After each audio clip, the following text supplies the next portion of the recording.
Hi, I'm Shana Harris, and welcome to my bedroom. I filmed my thesis in my bedroom. I'm going to explain what my research and thesis was about in this bedroom. So, my thesis was called The Breath We Hold Back, and it triangulated psychophysical acting, theater techniques, breath work, and personal narrative. I looked at these three components through embodied theory cognition and Maurice Merleau-Ponty's philosophy and theory of phenomenology of perception. I am very interested in the mind body connection and what that does to a participant. I'm also interested in using breath, not just in the conventional way of making sure people are aware of the breathing, but using breath as an intervention in performance and choreography. I'm also interested in personal narrative, so working with non performers in telling their personal stories in front of a live audience. Now, if I triangulated these three components, my main question is, can this pedagogical framework that I'm creating, which I've personally called Primal, can it create an overall well-being in a participant?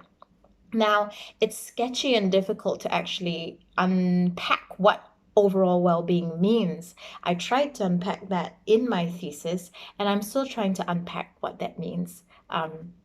In everyday life. But I worked with two different groups of individuals. The first group was mainly non performers and performers. I'm talking about professionals.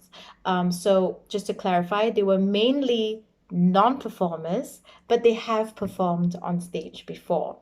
And they did a project which was site specific, and we looked at their real life stories and we brought them onto the stage through a psychophysical medium with the embodied breath work.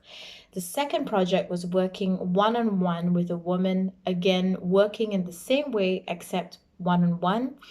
And the difference is she had never performed in her life. Now, to collect my data on looking and studying and analyzing overall well being, I conducted qualitative research methods through interviews and questionnaires, and I filmed each rehearsal process and the training and the performance itself and took my own notes. At the end of the day, I discovered that there is a subconscious is a new vocabulary of the subconscious. So there was a lot of subconscious thoughts, emotions, feelings, truths that started to come out during the process that were not just communicated verbally through linguistic language, but a new language, a new vocabulary of the body was being discovered. And I don't mean new as in like this is the first time this language has ever happened. It's been around for a long time. But within this pedagogical framework, I was discovering for myself a new language, and it was the language of the body with, participants' real emotions in them. And a kind of release was happening through the body and through the breath just by sharing a personal narrative. And in the thesis, I labeled this the mind body emotion connection.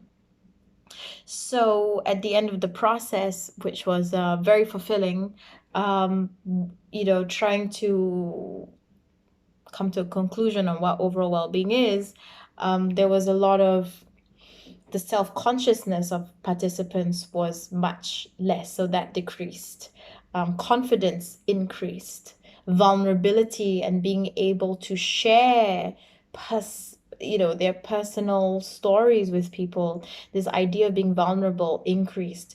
The idea of ensemble building and team building increased.